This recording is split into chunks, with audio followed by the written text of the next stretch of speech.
우리가 조직 생산성 얘기하다 보면 뭐 인풋 대비 아웃풋 얘기 당연히 나오잖아요. 근데 너무 잘 아시는 것처럼 뭐 오래 잡아놓고 일을 시키면 생산성이 올라가는 이 엉덩이로 일하는 시대에 지났잖아요. 그러면 우리가 생산성 얘기할 때 나와야 되는 게 효율성이거든요. 그래서 그 효율성 관련된 얘기, 그리고 이 핀란드 조직 문화가 왜 기업한테도 윈이 되는지, 구성원한테만 좋은 게 아니라 그거를 한 세 가지 정도 좀 재밌는 기억하실 만한 거 위주로 말씀을 드려볼게요.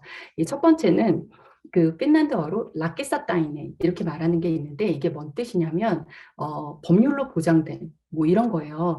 근데 이 법률로 보장을 뭐를 해놓냐면 오전에 한 번, 오후에 한 번, 10분 이상의 커피 브레이크를 가지라는 거죠. 그래서 동료들이 막 사무실에 와요. 노크를 하고 샤니야, 라키사타이네, 까비 닦고 막 이래요. 그러면 나가야 돼요. 그리고 하나 더 추가하는 게 뭐냐면 최근 트렌드가 된 게 이 틈새 트레이닝이라고 해서 뭐 시간을 많이 쓰는 게 아니라 한 10분 정도 회사가 애플리케이션을 구입을 하고 구성원들이 이제 각자 알람 맞추고 세팅을 해서 그 좁은 사무실 공간에서도 할 수 있는 스트레칭 동작을 따라 하면서 몸의 스트레스도 풀고 마음의 스트레스도 풀고 이러는 거예요. 근데 이게 커피를 마시거나 운동을 하는 의미가 아니라 이거는 의도적인 휴식을 공동체의 루틴으로 함께 만들어가는 과정인 거거든요. 근데 이 의도적 휴식이 왜 중요하냐면요. 우리가 되게 관성을 따라서 일을 하잖아요. 해오던 방식으로 한단 말이에요. 근데 거기에 의도적으로 브레이크를 거는 거예요. 마침표는 아니고요. 쉼표를 딱 찍어주는 거죠. 그러면 어떤 일이 일어나냐면 음악으로 비유를 드릴게요. 우리가 이제 음악 연주를 할 때 음표로 다 채우지 않잖아요. 쉬죠, 분명히. 그 분명히 쉬어주는 부분들이 연주를 아름답게 만들고 풍성하게 만들잖아요. 그러니까 그거랑 똑같다고 생각을 하셔도 될 것 같아요.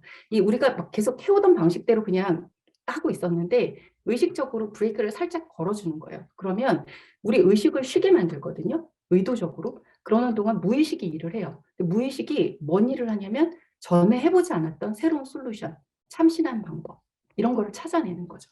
그게 결국은 업무 집중도 높이겠죠. 만족도 높이겠죠. 그래서 업무 효율성과 생산성으로 이어질 수밖에 없는 거예요.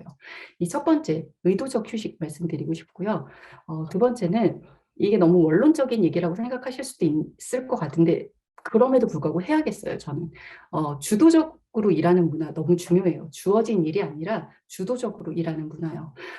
기업가 리더가 제가 뭘 좀 꼭 기억하셨으면 좋겠냐면 이 인재가요. 우리가 시간을 들이고 비용을 들여서 뽑았단 말이에요. 왜? 자기 분야의 전문가라서.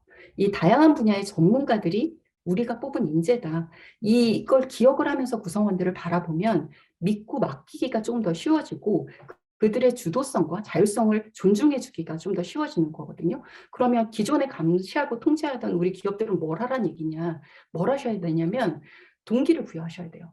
이거는 뭐 어떻게는 제가 지금 다 설명을 못 드리는데 동기부여 너무 중요한 키워드고요. 요즘 그다음에 방향성, 목적 분명하게 제시해줘야 되고 또 평가의 기준도 명확하게 말을 해줘야 되는 거죠. 그럼 구성원은 뭘 하면 되냐? 저는 책에 이걸 3R이라고 표현을 해봤는데요. responsible, 자기 책임은 자기 몫은 다 하고 또 responsive, 서로의 시간에 조금 더 민첩하게 또 대응을 해주고 서로의 필요에 또 반응해주고 그리고 reliable, 신뢰할 수 있는 동료가 돼주고 구성원이 돼주면 이 구성원 각자의 자기 주도성도 높아지지만 또 자기 효능감도 높아지기 때문에 결국은 업무 성과로 이어질 수밖에 없는 거거든요. 그리고 마지막 세 번째는 제가 이 딱딱한 질문을 주셨지만 질문에서 답을 찾았어요. 사실은 생산성과 학습 문화라는 거는 뗄래야 뗄 수 없는 거예요. 아까 꼬네 케이스에서 말씀드렸던 것처럼 그 구성원들이 성장하고 배우는 이 러닝 커브가 결국은 기업의 수익도 높이고 뭐 창조 혁신을 이끌어내는 어닝 커브로 이어졌잖아요. 그러니까 기업 혼자만 크려고 하지 말고 기업과 개인이 더불어서 성장할 수 있는 문화가 아주 중요해요. 어떤 기업도 뭐 우리 그냥 이 정도만 하고 앞으로 돈 안 벌 거야 이렇게 멈추는 기업은 없잖아요. 현상 유지가 목적인 기업이 없는 것처럼 개인도 마찬가지예요. 성장을 향한 끊임없이 욕구가 있고 계속해서 더 깊어지고 더 넓어지고 싶은 건 너무 당연한 욕구예요. 그래서 이들이 계속 배우면서 성장할 수 있는 기회와 환경을 제공을 해야 되는 게 기업가 리더의 역할인데요. 그렇다고 뭐 꼭 비싼 외부 교육을 무조건 다 사야 된다 이렇게 얘기를 하는 게 아니라 요즘 기업에서 많이 하시는 것 중에 내부 강사 양성하시는 거 많이 하시잖아요. 저는 이거 아주 좋은 솔루션 중에 하나라고 생각을 하는데요.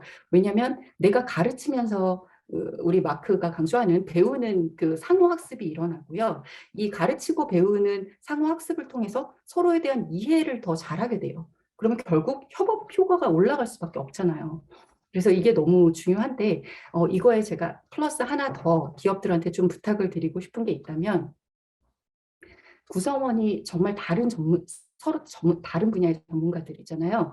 이 서로 다른 구성원들의 남다운 나다움이 공존할 수 있는 문화는 개인이 만든다기보다 또 기업이 그리고 리더들이 먼저 좀 솔선수범해서 만들어줬으면 좋겠다는 생각을 좀 당부처럼 드리고 싶어요. 왜냐하면 이 다름이 배움의 기회이고 또 우리가 협력해야 되는 이유라는 걸 구성원들이 깨달을 때 원하시는 생산성 다 얻을 수 있고요. 조직 성장, 또 개인의 성장 다 만나실 수 있고요. 또 이 다양한 관점으로 리스크를 관리를 하면 더 효율적인 거는 뭐 더 설명 안 드려도 될 것 같아요. 하나만 더 급하게 추가를 하면 요즘 ESG 경영 얘기 많이 나오잖아요. 근데 전 이것도 그냥 뭐 하는 척하는 그린워싱 이런 게 아니라 이게 개인의 성장하고 연결이 돼서 자아 실현보다 하나 더 높은 단계에 내가 사회 구성원으로서 또 글로벌 시티즌으로서 내가 뭔가의 그 컨트리뷰션 하고 있다는 거 이런 거 계속 끊임없이 성장의 기회로 제공해 줄 수 있으면 기업도 ESG 경영 조금 더 쉽게 접근할 수 있을 거라고 말씀드리고 싶습니다.